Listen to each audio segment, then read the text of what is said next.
Have you ever found yourself, completely zoned out while driving a familiar route? Uh-huh. Or maybe lost so deeply in a really great book that the outside world just sort of vanishes? Yeah, that happens. Well, that focus, that kind of slight trance state, that's the mental state we're actually diving into today. And it's fascinating, isn't it, how much um, unnecessary mystique is built up around this whole topic. Oh, We're yeah. really trying to cut through all the theatrics here. Yeah. No swinging pocket watches, no stage show stuff. Right.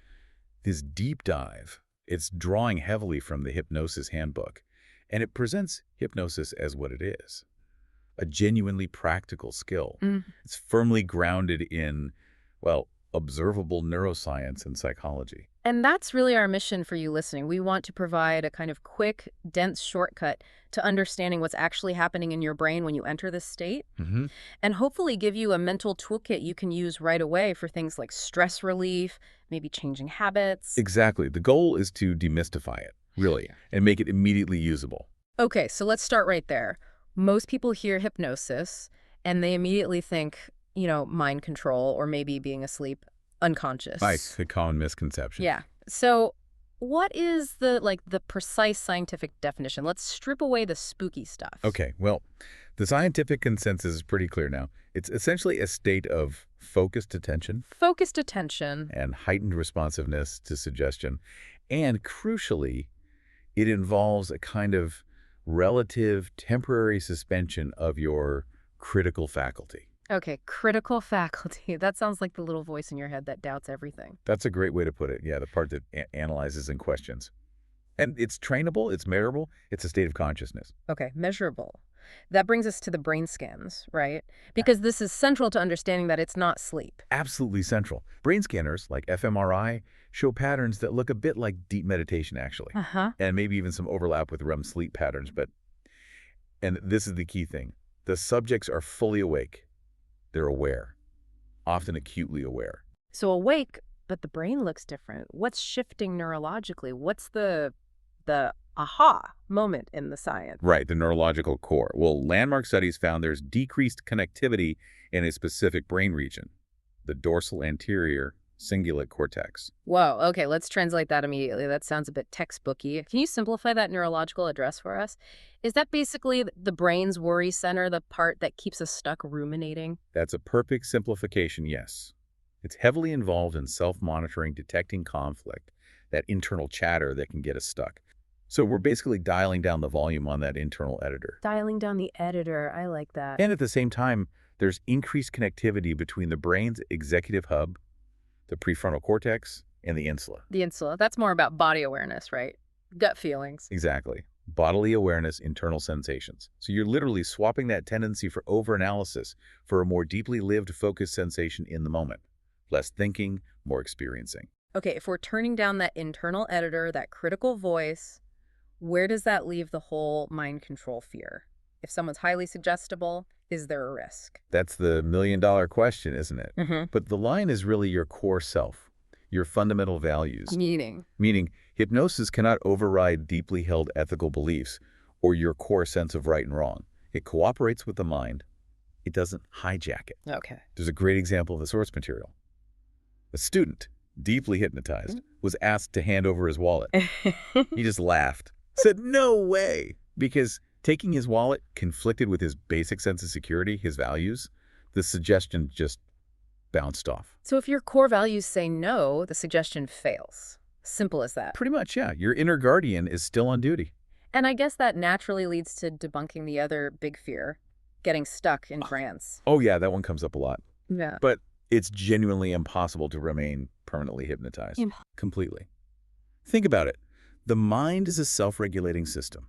If the guidance stops, say the hypnotist leaves the room, or like that client whose internet died mid-session. Right. What happens then? They just freeze. Not at all. They simply emerge on their own. They'll either open their eyes, maybe feel a bit groggy like waking up, or they might just drift into natural, normal sleep and wake up later feeling fine. Like that client, she just opened her eyes and went to make a cup of tea. Okay, so it's safe, you're in control, it's not sleep. So what does it feel like then?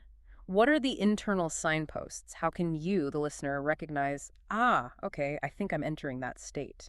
Right, the subjective experience is definitely experienced from the inside out. And often it's through subtle physiological shifts, things you notice in your own body. Like what? Well, often people report their eyelids feeling heavy, really heavy, like they don't want to open them. Okay, heavy eyelids. Breathing might change. It often deepens, becomes slower, more rhythmic, more abdominal. Facial muscles might loosen, the jaw unclenches, the forehead smooths out. Little signs of relaxation. Exactly. And sometimes even thermal changes, a feeling of warmth spreading through your limbs, or maybe even a sensation like a cool breeze across the skin. These are all signs your nervous system is shifting gears, moving towards that calm, parasympathetic state. That makes sense. Now, one of the most, well, frankly, weird and interesting markers I read about was time distortion. Ah, yes, time distortion. That's a very common hallmark of trance. Experiments show subjects consistently underestimate how much time has actually passed, sometimes by like half. That's right. Subjective time seems to dilate or compress. You might feel like you've been relaxed for maybe 10 minutes, but you look at the clock and 40 minutes have flown by. It feels more like a quick, vivid dream in terms of time. Which probably explains why it feels so restful sometimes. It's incredibly efficient for mental rest, yes. And this depth of focus, this trance state, it exists on a spectrum, a continuum. All right, so it's not all or nothing. Not at all. You can have a light trance. That's often enough for managing things like tension headaches or maybe pre-exam nerves.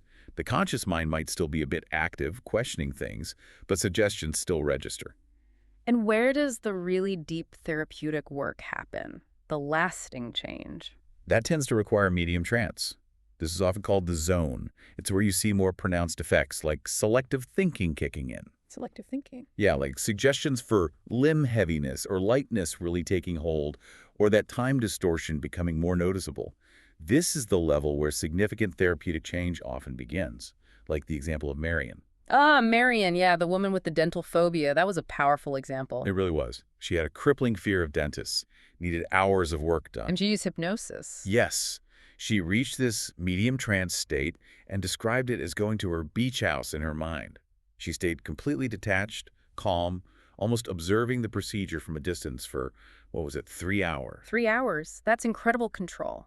It shows the power of that internal focus. Absolutely. And it's critical to remember when we talk about visualization, like her beach house, it doesn't have to be like watching a movie in your head. Right. You don't need perfect technicolor clarity. Not at all. We often talk about the VAK model, visual, auditory, kinesthetic, seeing, hearing, feeling. For some people, the feeling, the kinesthetic sense, is much stronger than the visual. The key is sensory richness, engaging whatever senses work best for you, not necessarily perfect pictures. Okay, that's helpful. So engaging the senses, not just sight. Let's pivot now to practical application. We promised a toolkit. Let's focus on 2 high-value skills. Stress relief first, then maybe rewiring habits. Sounds good. Stress. Fundamentally, chronic stress is your sympathetic nervous system, the fight or flight response being stuck in the on position. Right, running from imaginary tigers all day. Exactly. Hypnosis acts as a direct countermeasure, a modulator. It actively promotes parasympathetic dominance. The rest and digest system. Precisely. This directly lowers heart rate, blood pressure, softens muscle tone. It essentially sends powerful signals throughout your body to override that fight or flight cycle, and quickly. So it's like hitting the physiological brakes. What about for those moments when you don't have time for a full 20-minute session? That stressful meeting stuck in traffic? For those acute moments, there's a brilliant technique mentioned in the source, the hypnoblink, a rapid reset. Hypnoblink, tell me more. It's basically a microtrance, a portable anchor you can use anywhere, anytime. Okay, how does it work? You just pick a spot to focus on briefly, take a full breath in, then as you exhale fully, just let your eyelids flutter close for a beat longer than a normal blink, just a fraction of a second longer. And as you do that, you silently say a cue word to yourself, something like release or calm or safe. Just a quick, intentional blink with a cue word. Exactly. That tiny extended closure, combined with the breath and the cue word, is often enough to signal your brain to momentarily switch gears, to just nudge you from that high alert sympathetic mode towards the calmer parasympathetic state. It's an instant interrupt. A microtrance. A portable anchor for the nervous system. I really like that. That feels genuinely useful for everyday life. Okay, let's talk habits. Right, habits. They're notoriously tricky because they operate on that ingrained loop. Cue routine reward. And willpower often feels like fighting a losing battle against that reward, right? The craving, the comfort. Precisely. Willpower pits you against the established reward pathway. Hypnosis takes a different approach. It works to modify the reward itself, or the perception of it. Ah, so you're not just resisting the old reward, you're making the new behavior feel more rewarding. You got it. You're changing the underlying preference at a deeper level. The goal is to make the new desired behavior actually become the path of least resistance, the more appealing option. Okay, so what's the best way to structure hypnotic suggestions to actually make them stick for habits? Is there a formula? There are definitely effective strategies. A Yeah. key one is framing suggestions positively and always in the present tense. Present tense, not I will stalk. No, because will stop puts the change in the future. You want to embody it now. So instead of say you will stop craving sugar, which focuses on the negative, you'd use something positive and present like, I savor the crisp sweetness of an apple, and it lights up my taste buds with genuine satisfaction. You're building a new, positive, current reality and identity. So you're defining who you are now, not who you will be. I see. And what about making it emotionally resonant? That's crucial. You need emotional reinforcement. And using future pacing is very powerful here. Future pacing, like imagining the future. Exactly, but in vivid detail. You mentally live through, say, a successful week embodying the new habit. Maybe it's waking up feeling energetic and smoke-free, or handling a presentation calmly and confidently. You imagine it using all your senses, what you see, hear, feel. So you run the simulation first, mentally. You run the simulation, and you attach positive emotions to it. The brain anticipates that positive emotional reward, making the actual behavior feel familiar and desirable when the time comes. It builds a neural blueprint for success, making the new behavior feel like the natural choice. Wow, okay. So wrapping this up, Yeah. What's the big picture here? We've covered that hypnosis isn't magic or mind control. It's science. Right. It's a scientifically validated, ethically grounded discipline. It really sits at the intersection of psychology and neuroscience. And ultimately, it's a tool, a powerful tool for, well, active self-sculpture. You're learning to guide your own mind and body. Active self-sculpture, I like that phrase. And the knowledge you've gained today, hopefully, opens up some really immense possibilities. We're talking biopsychological potential here. It goes way beyond just managing feelings or changing simple behaviors. You mean like the studies mentioned in the handbook, the ones about physical effects? Exactly. Remember those groundbreaking studies showing hypnotic suggestion can actually modulate the immune response? That was mind-blowing. They found measurable changes. Measurable, statistically significant increases in salivary immunoglobulin A. That's an antibody, a key part of your immune defense, purely following specific hypnotic suggestions for enhanced immunity. That is just astonishing, the direct biological impact. It truly is. It underscores how deeply connected mind and body are. So here's the final thought we want to leave you with, something provocative maybe. If your mind can be trained through focus and suggestion to experience something like color that isn't physically there, Which you can.